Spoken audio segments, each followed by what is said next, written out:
emergía lentamente de la edad de piedra. En el Mediterráneo, Grecia y Roma aún no habían empezado a echar raíces.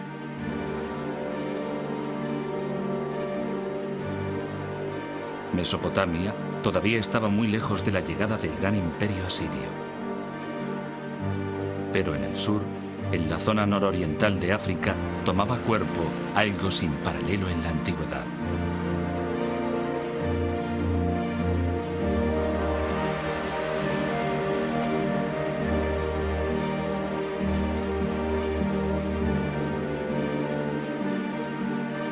A orillas del Nilo, en Egipto, surgieron 3 pirámides colosales, 3 monumentos levantados por la civilización más duradera que ha existido en el mundo.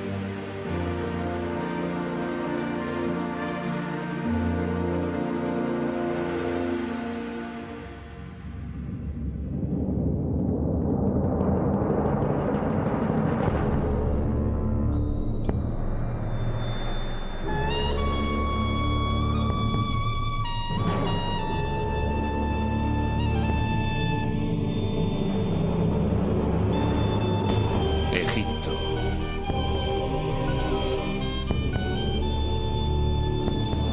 Del caos a los reyes.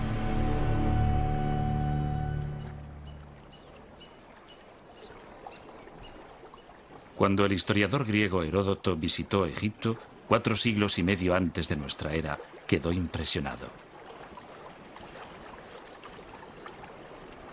Las maravillas eran mayores que en cualquier otro país, observó.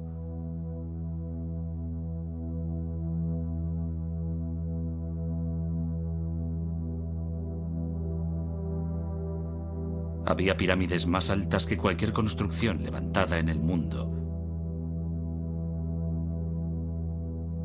Avenidas de esfinges, mitad humanas, mitad animales. Y altos pilares de piedra llamados obeliscos. Había estatuas gigantes de faraones fallecidos mucho tiempo atrás. Y momias exóticas cubiertas de oro. Y por doquier, los símbolos enigmáticos de su escritura sagrada.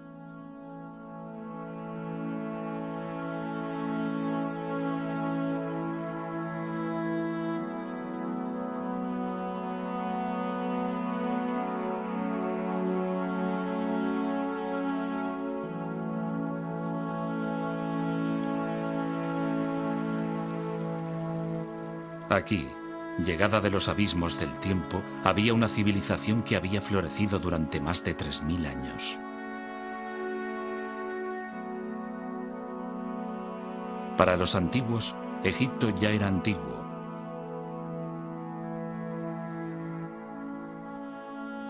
Cleopatra, que reinó en el siglo I antes de nuestra era, está cronológicamente más cerca de nosotros que de los faraones que levantaron las pirámides.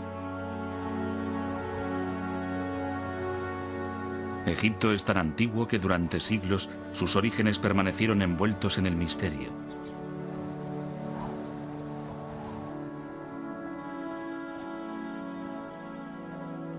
Incluso los propios egipcios no tenían una idea precisa de su antigüedad ni de su origen.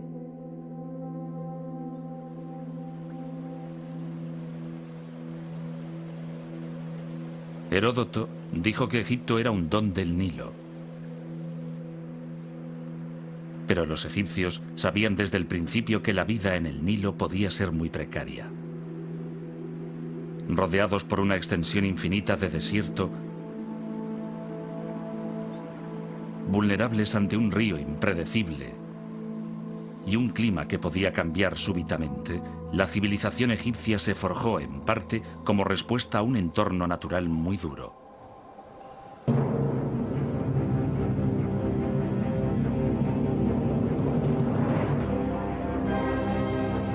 Los egipcios lo llamaban caos. Acechando en la oscuridad, había fuerzas poderosas que esperaban ser liberadas.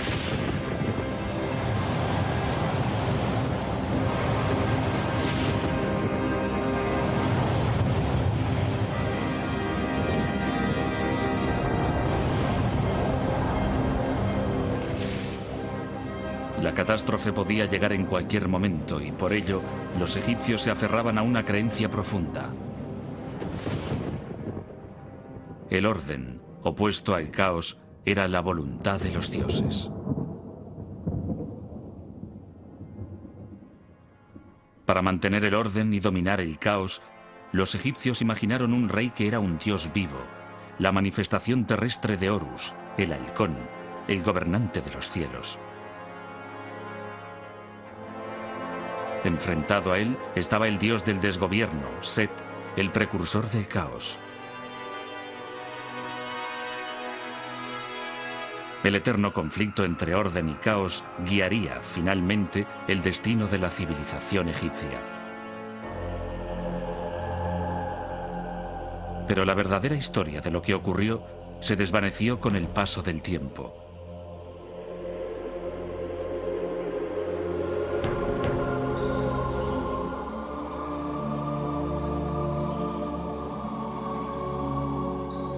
En el crepúsculo de la grandeza de Egipto, hacia el año 300 antes de nuestra era, un sacerdote llamado Manetón inició la titánica tarea de compilar la primera historia completa de Egipto.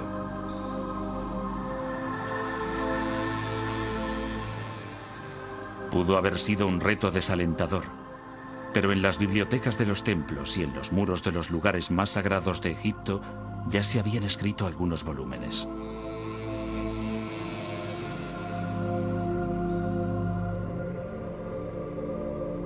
Unos 1000 años antes del nacimiento de Manetón, el faraón Setos I construyó un templo en Abido dedicado a Osiris, el dios de los muertos.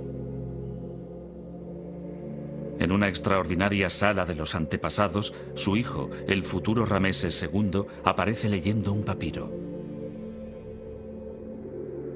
El documento, grabado en el muro con escritura jeroglífica, contiene una lista de 76 nombres reales en orden cronológico.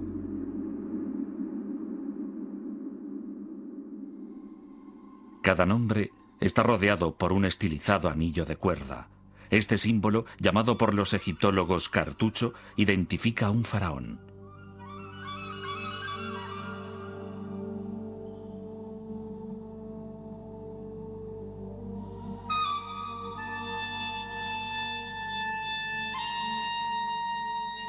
Utilizando documentos como este, Manetón dividió su historia en 30 dinastías reales.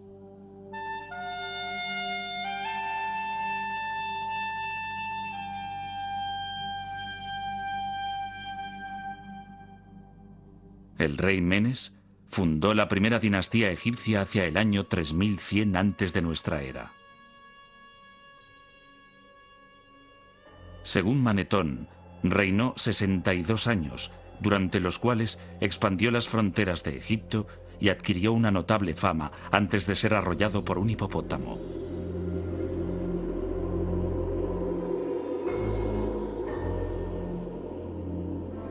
Antes del reinado de Menes, Egipto había sido gobernado por unos semidioses llamados espíritus de los muertos.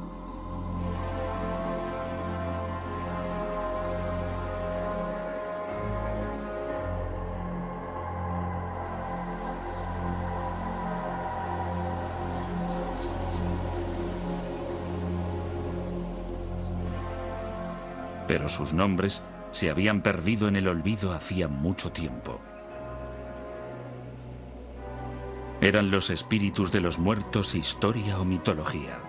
¿Dónde empezó en realidad la civilización egipcia? Irónicamente, no comenzó en las orillas del Nilo.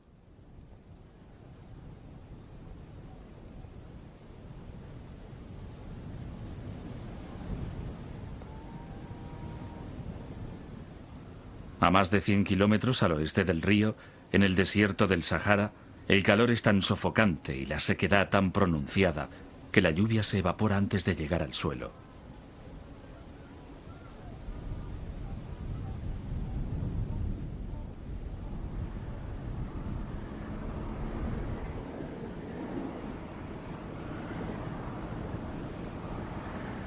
Aquí, en este paisaje desolado, vivió una tribu de nómadas que pudieron haber sido los antepasados de los faraones.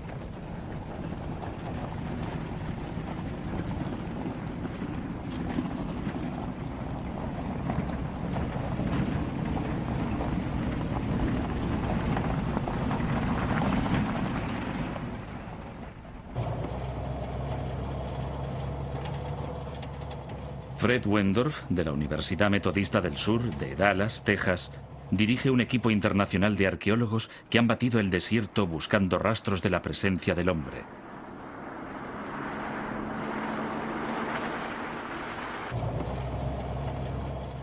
En 1974 localizaron un antiguo asentamiento en el borde de una depresión poco profunda que llamaron Playa Napta.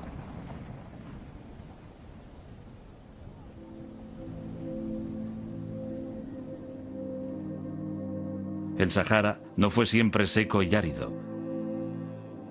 Las fechas obtenidas por radiocarbono revelan que, hacia el año 8000 antes de nuestra era, el monzón tropical africano se desplazó hacia el norte, dando lugar a la caída de lluvias torrenciales en el desierto y a la formación de lagos estacionales.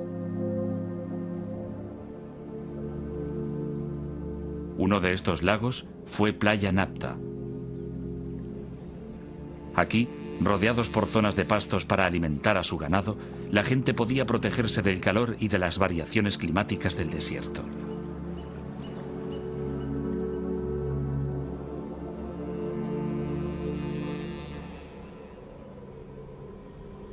Pero la lluvia era impredecible, y sin ella el lago se secaba. 3 días sin lluvia señalaban el paso de la vida a la muerte.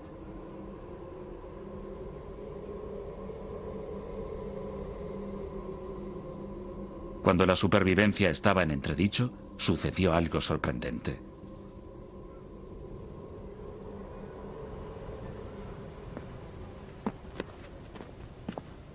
El codirector de la expedición, Romuald Schill, de la Academia Polaca de Ciencias, descubrió un pequeño círculo de piedra, un Stonehenge en miniatura, pero 2000 años más antiguo. En su opinión, pudiera haber servido para predecir la llegada de la estación de las lluvias. Este humilde montón de piedras que se ve aquí es, en realidad, uno de los calendarios más antiguos que conocemos. Consistía en un anillo y 2 alineaciones de piedras verticales que yo llamo puertas. Pueden verse aquí y allí, y una de las alineaciones señala exactamente el norte. La otra, que se ve aquí, orientada en esta dirección, señala la posición del Sol el 21 de junio. Este día comienza el verano, comienza la estación de las lluvias en esta franja de África.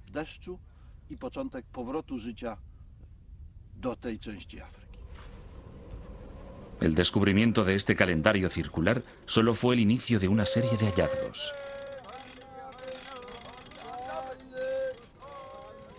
Cerca de allí se encontraron varias piedras colocadas formando círculos que marcaban la situación de hoyos profundos.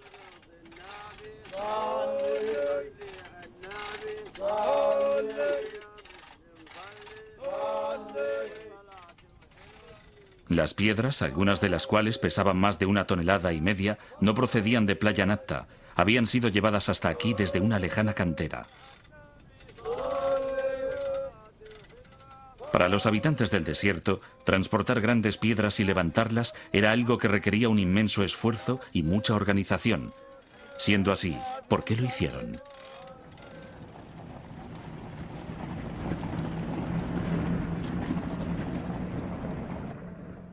Fred Wendorf cree que podrían señalar la posición de tumbas de personajes importantes u honrar a sus espíritus. Tal vez la tumba de alguien con suficiente poder para interceder ante los dioses y atraer la lluvia. Uno de los objetos más imponentes fue hallado en este hoyo, tal vez la última morada de un caudillo o un gobernante. A primera vista parecía un bloque normal, pero cuando Wendorf lo examinó con más detalle, resultó ser una escultura primitiva.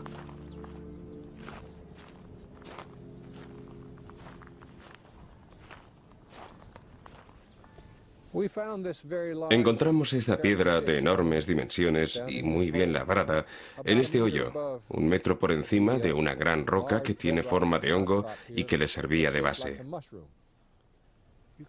Se puede comprobar que fue cuidadosamente trabajada. Las superficies fueron perfectamente pulidas y las aristas afiladas. También se aprecia que sabían cómo controlar el tamaño del bloque haciendo las incisiones que se ven en esta cara. Después, mediante una cuña, quitaban los pedazos sobrantes en los lugares exactos que querían.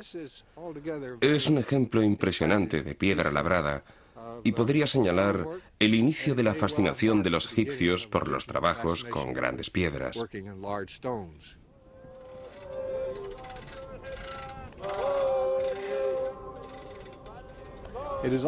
También es una prueba importante de la existencia de diferentes estratos sociales, porque se necesitó habilidad para controlar a la multitud de hombres dedicados a dar forma al bloque y ponerlo en una posición que encajara con la piedra que lo sustentaba.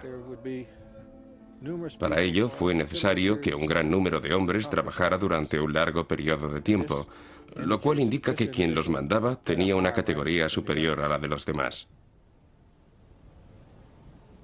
Aquí, hace 7000 años, los primeros y toscos monumentos de Egipto surgieron del desierto para honrar a un rey caído y para llevar orden al caos.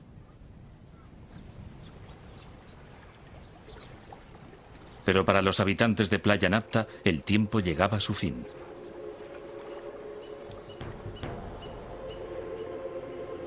Hacia el año 5000 antes de nuestra era, el monzón de verano volvió a cambiar de ruta, dirigiéndose ahora hacia el sur. La lluvia finalmente cesó y los oasis, como el de Playa Napta, se secaron para siempre.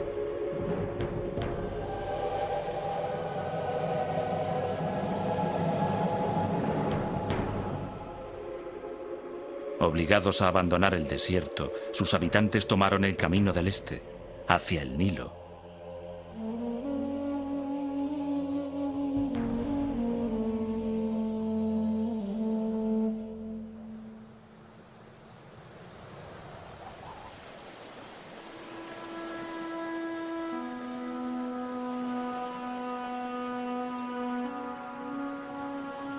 El Nilo es la sangre que da vida a Egipto.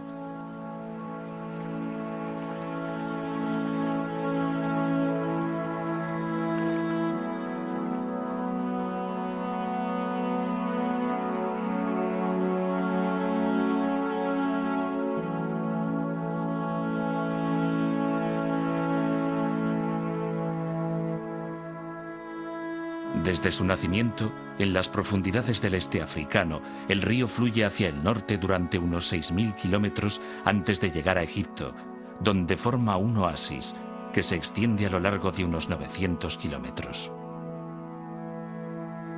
En los últimos 150 kilómetros se despliega en un amplio delta antes de desembocar en el mar Mediterráneo.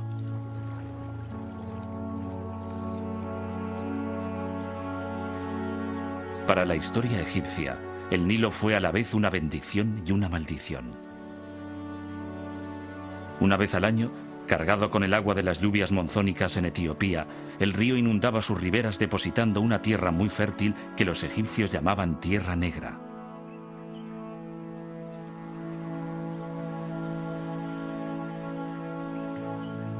Sin el río, Egipto sería estéril. Con él, es una de las regiones más fértiles de la tierra.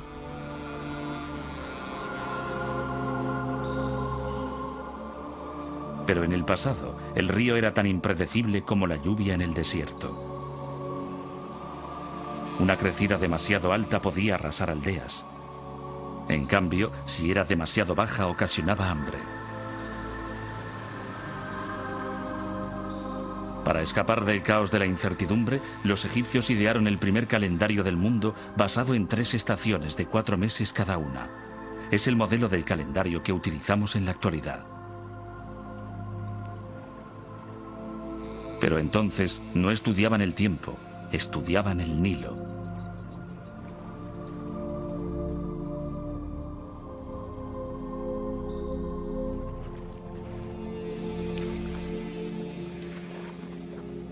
La estación de la crecida se llamaba inundación. En invierno, cuando el agua se retiraba, se procedía a cultivar la tierra emergente. Durante la estación seca, cuando el Nilo estaba en su nivel más bajo, se realizaba la cosecha.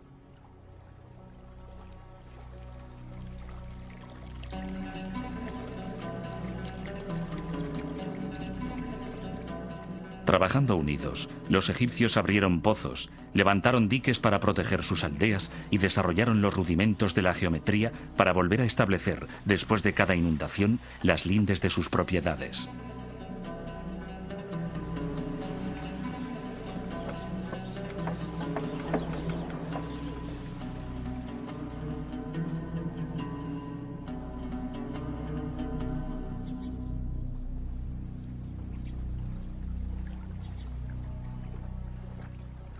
En el año 4000 antes de nuestra era, cuando los habitantes de Playa Napta ya se habían instalado en el valle del Nilo, empezaron a aparecer los primeros indicios de la civilización egipcia.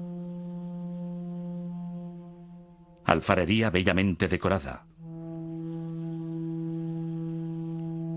Paletas en forma de animales para mezclar cosméticos.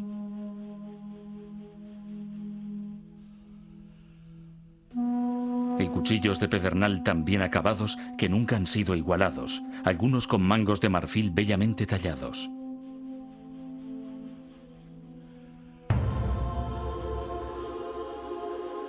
Gradualmente, entre los años 4000 y 3000 antes de nuestra era, emergieron dos poderosos reinos. Al discurrir el río de sur a norte, el reino que floreció en el delta del Nilo recibe el nombre de Bajo Egipto, la tierra de las plantas de papiro. El reino del Alto Egipto, la tierra del loto, se desarrolló en el valle del Nilo. Los símbolos de las dos tierras se entrelazan a través de la historia egipcia. Significan la unión de dos territorios para formar la primera gran civilización del mundo.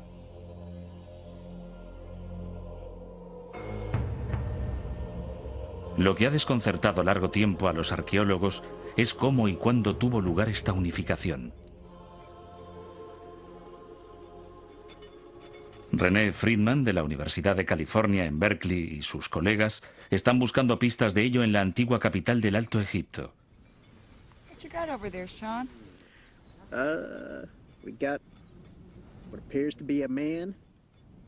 Llamada por los griegos Hieracómpolis, la ciudad del halcón, fue la primera ciudad egipcia.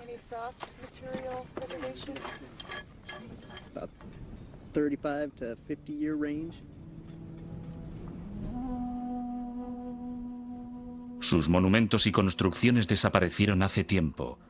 En su lugar se encuentran por doquier agujeros abiertos por los ladrones. Hace un siglo, los arqueólogos creyeron que todo lo que quedaba en el desierto era un cementerio saqueado y que no valía la pena excavarlo. No podían imaginarse que en la arena se escondía una gran riqueza de nuevas informaciones.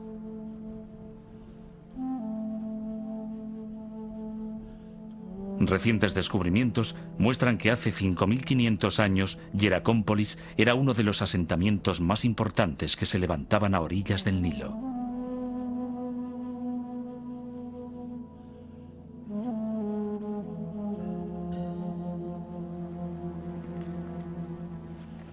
Tenía unos 3 kilómetros de longitud y era una comunidad bulliciosa de agricultores, administradores, artesanos y alfareros. Un alfarero manufacturaba objetos de barro para sus vecinos. Firmaba sus vasijas presionando con el pulgar sobre el barro húmedo en el borde de las piezas. 5000 años más tarde, los fragmentos de esta cerámica aún cubren el terreno inmediato a su horno.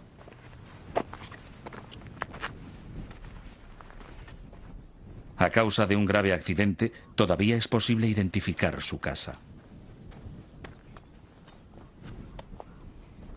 Estos son los restos de la casa del alfarero. En todo Egipto es la casa más antigua que se ha conservado y su buen estado de conservación se debe a que el alfarero trabajaba demasiado cerca de su vivienda. Por fortuna nuestra y desgracia suya, cierto día un cambio de viento hizo que el fuego del horno superara la corta distancia que había hasta su casa y la incendiara. El fuego quemó y endureció el limo y el adobe que formaban la parte inferior de la casa. reduciendo las vigas y las esteras de sus paredes al carbón y a las cenizas que vemos aquí.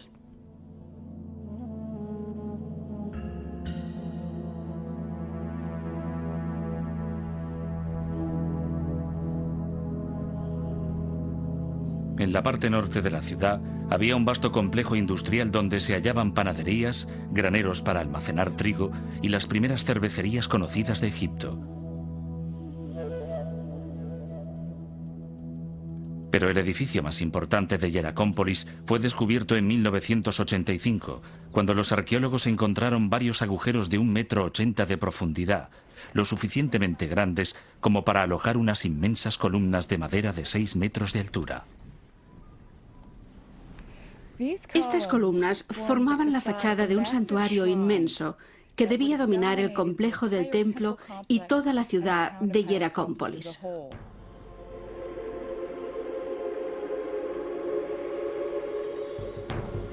Es el primer templo conocido de Egipto.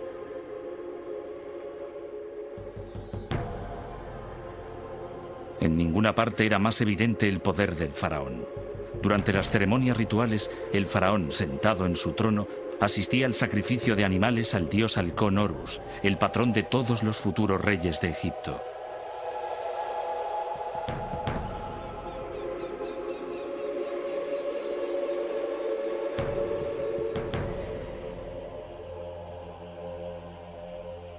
Pensado para recordar la silueta de un animal agachado con cuernos y una cola, el templo estaba ricamente decorado con esteras de colores y pilares, tal vez hechos con cedros importados del Líbano.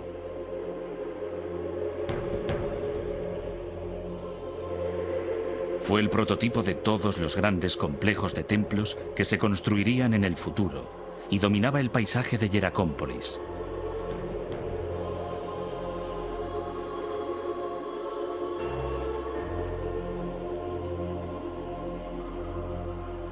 Pero a la ciudad del halcón le salió una rival en Buto, la capital del Bajo Egipto.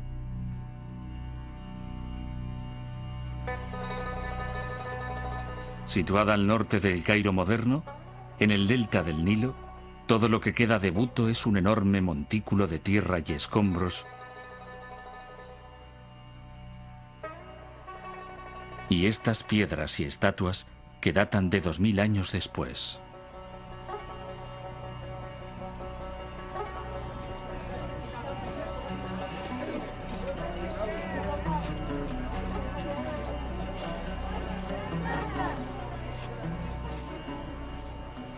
A pesar de todo, en esta zanja los arqueólogos han descubierto fragmentos de centenares de utensilios de barro que proceden del mismo período que Hieracómpolis, 3500 años antes de nuestra era, e incluso de antes.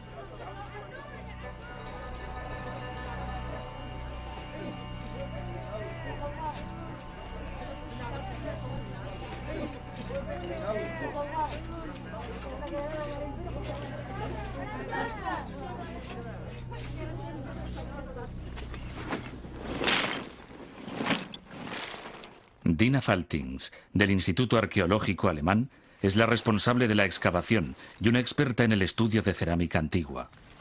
Reuniendo fragmentos y comparándolos con la cerámica de Hieracómpolis, realizó un descubrimiento sorprendente.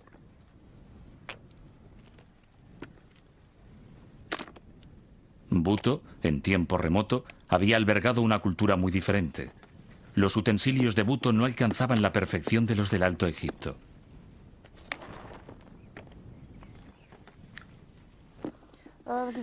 Tenemos aquí una vasija de cerámica formada por una base y unas láminas verticales dispuestas a su alrededor que simplemente fueron unidas y calentadas superficialmente para fijarlas al conjunto. Se trata de una técnica poco evolucionada. En contraste con esto, tenemos algunas importaciones del Alto Egipto, como esta vasija. Es pequeña y elegante, de mayor calidad. Se observa incluso con el sonido. Las paredes son delgadas y la técnica más depurada. En el Alto Egipto tenían mejores hornos y evidentemente los habitantes del Bajo Egipto que hicieron estas vasijas lo sabían. Trataron de imitarlos, pero como su conocimiento del oficio y su desarrollo técnico eran inferiores, Los resultados fueron deficientes, como ponen de manifiesto estas vasijas que hemos encontrado.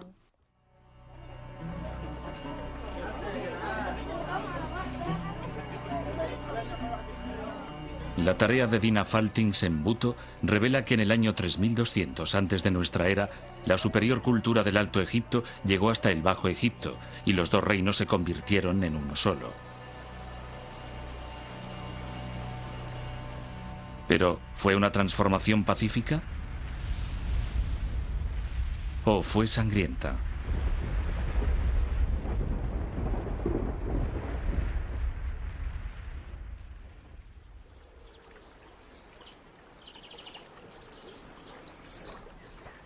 La unión de los dos reinos, que se extendía a lo largo del Nilo, era un punto de referencia en la evolución de la civilización egipcia. Pero cómo se llegó a ello era una pregunta de difícil respuesta. Todo lo que tenían los arqueólogos para basar sus teorías era un objeto encontrado en Hieracómpolis en 1898.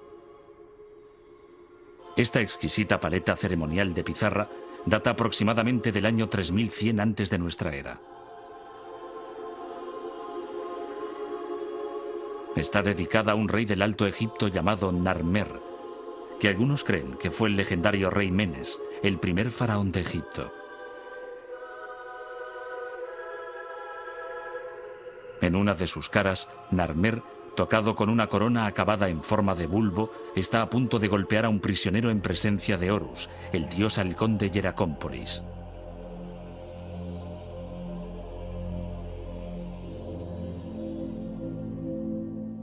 En la otra cara de la paleta, Narmer, tocado con una corona adornada con una lengua enroscada, aparece en una procesión que se dirige hacia unos prisioneros decapitados. Dos leones, con sus largos cuellos entrelazados, simbolizan la unificación. La clave para entender la paleta de Narmer son las coronas.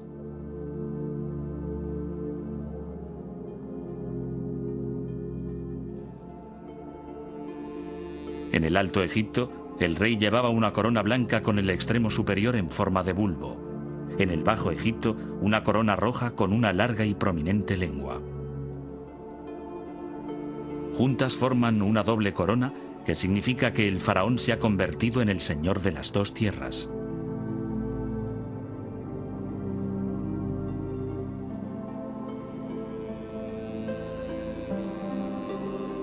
En los 3000 años que siguieron a la unificación, la imagen del rey ciñendo una doble corona aparecerá en estatuas y templos a lo largo y ancho de Egipto para indicar su dominio sobre todo el territorio.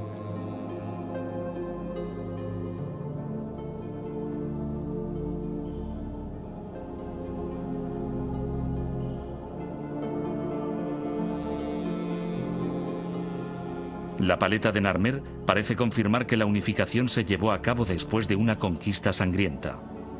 Durante un siglo fue la única prueba de ello, hasta que apareció un pequeño objeto en el cementerio real más antiguo de Egipto, Abido.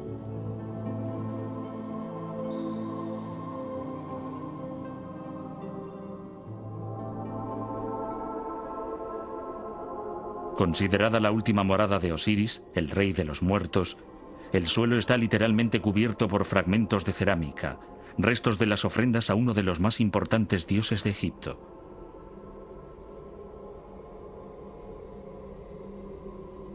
Mucho antes que los faraones construyeran las pirámides o tallaran sus tumbas en el Valle de los Reyes, los primeros gobernantes de Egipto fueron enterrados aquí en grandes tumbas construidas con adobe.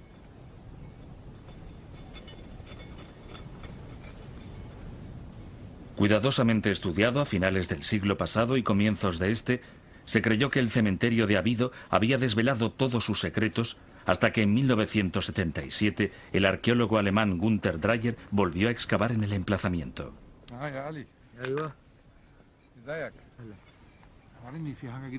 Desde entonces, él y su equipo han investigado de nuevo las tumbas de varios de los primeros reyes, incluyendo la del rey Narmer.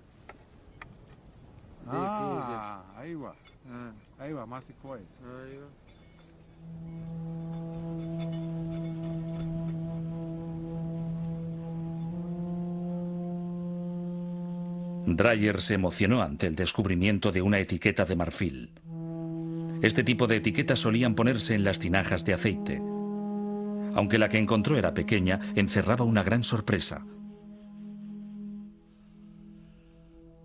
Parecía representar el mismo acontecimiento que la paleta de Narmer.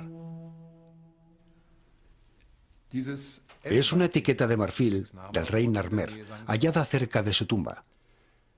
Estas etiquetas servían para indicar la fecha de los cargamentos de aceite. En aquella época, las fechas se indicaban con los nombres de los años y estos nombres se elegían basándose en los acontecimientos más importantes del año correspondiente. En este caso, es una victoria del rey Narmer sobre los pueblos del delta. Y obviamente, es el mismo acontecimiento representado en la paleta de Narmer.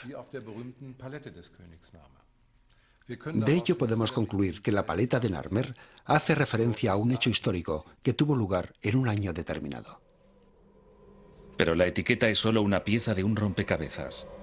Otro descubrimiento realizado en Abido sugiere que el proceso de unificación había empezado mucho antes del reinado de Narmer, por lo menos 5 generaciones antes. Bajo estos montículos de escombros, Dreyer encontró las tumbas de los reyes de una desconocida dinastía anterior que ahora los egiptólogos llaman la dinastía Cero. En las tumbas había otras etiquetas, algunas incluso más sorprendentes que la primera. Aquí, grabada en marfil, estaba la prueba clarísima de que los egipcios habían elaborado un sistema de escritura totalmente desarrollado, no solo antes de lo que se pensaba hasta entonces, sino incluso antes de que lo hicieran los sumerios en Mesopotamia, a los que se consideraban los primeros en producir un lenguaje escrito. La primera escritura sumeria, que vemos aquí, era un sistema de contabilidad formado por sencillas imágenes y números. La escritura egipcia ya contenía signos que correspondían a sonidos, como los alfabetos modernos. Todos los signos jeroglíficos de estas etiquetas representan sonidos. La serpiente representa el sonido Y. Junto a 2 triángulos forma la palabra Yu, que significa montaña. Estos símbolos significan las montañas de la oscuridad y se refiere al oeste, el lugar por donde se pone el sol.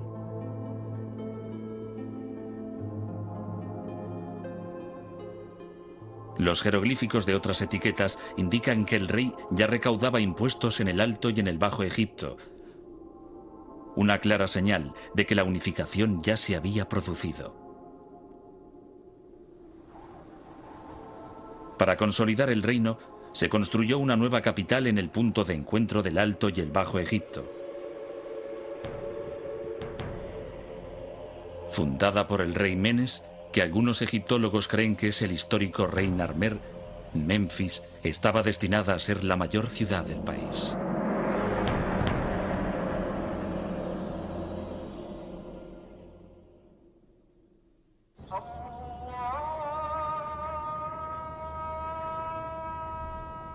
Durante 3000 años, los faraones gobernarían Egipto desde Memphis. Hoy, de aquella ciudad solo quedan ruinas, pero nada que date de los tiempos del rey Narmer. Los egiptólogos hace tiempo que creen que la antigua capital siempre estuvo situada aquí.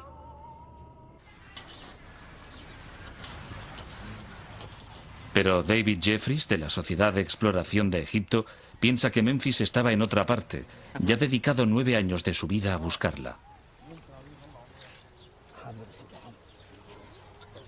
Utilizando una sencilla perforadora manual, tomó una serie de muestras en los campos que hay a 3 kilómetros al oeste de las ruinas. Los sondeos señalaron una importante capa de objetos situada a 3 metros de profundidad.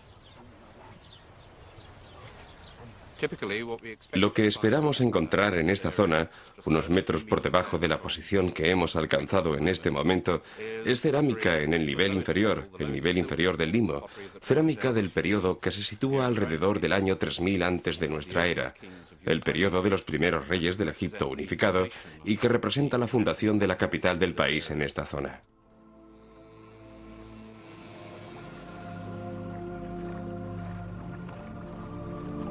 ¿Cuál pudo ser la causa de que la primera capital de la nación, una gran ciudad con palacios y templos, casas y edificios administrativos, decidiera cambiar de emplazamiento? Dos grandes fuerzas naturales, el desierto y el Nilo. Ahora estamos en los límites del desierto occidental, mirando el valle del Nilo hacia los riscos orientales. Aquí el valle solo tiene 7 kilómetros de anchura. Es tan estrecho como en cualquier otra parte del norte del valle, y lo que creemos haber demostrado, estamos mirando hacia el área donde hemos estado haciendo estos sondeos, lo que creemos haber demostrado es que aquí el río fluía muy cerca de los límites del desierto y que la ciudad se extendía a lo largo del río, exactamente debajo de donde nos hallamos. Y que al llegar la arena del desierto occidental y al mismo tiempo desplazarse el río hacia el este, la ciudad siguió el movimiento del río hasta donde hoy están las conocidas ruinas de Midrashina, a unos 3 kilómetros a través del valle. El caos de los cambios del Nilo, por una parte, y el crecimiento del desierto, por otra, persiguieron a los egipcios durante toda su historia.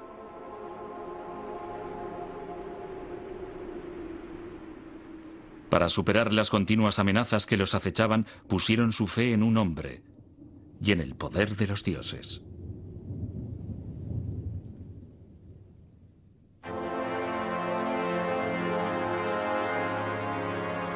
Para protegerse del desastre, los egipcios confirieron a su rey un poder absoluto y le adoraron como a un dios. Solo una divinidad podía hablar con los dioses y solo una divinidad podía alejar el caos. Para mantener el orden, llamado Maat, personificado por una diosa sentada con una pluma en la cabeza, el faraón realizaba rituales diarios. Para apaciguar a los dioses, construía lujosos templos provistos de comida, bebida y otras ofrendas.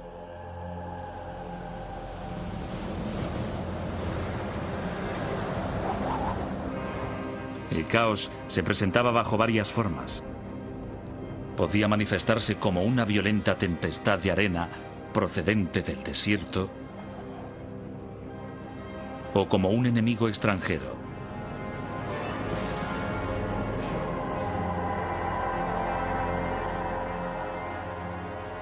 A través de la historia egipcia se repite una y otra vez la imagen de los faraones como guerreros triunfantes. Esta de Rameses II se encuentra en un templo construido unos 2000 años después de que Narmer conquistara el Bajo Egipto.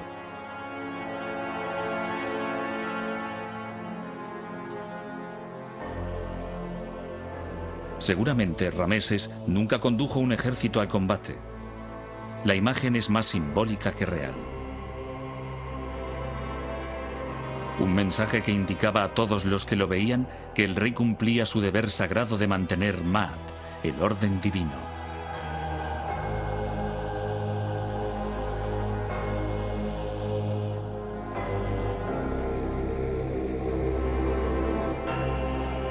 Parece más probable que los faraones supervisaran sus campañas militares a distancia.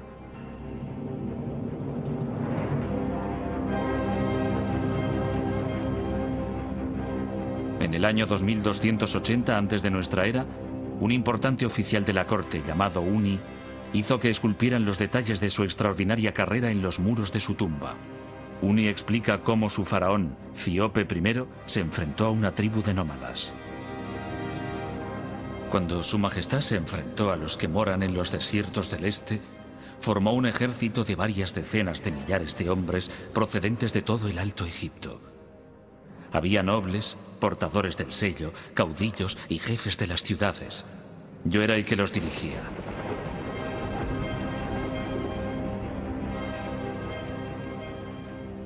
Este ejército volvió sano y salvo. Había asolado la tierra de los moradores de la arena. Había saqueado sus plazas fuertes. Había incendiado sus mansiones. Su Majestad me alabó grandemente por ello.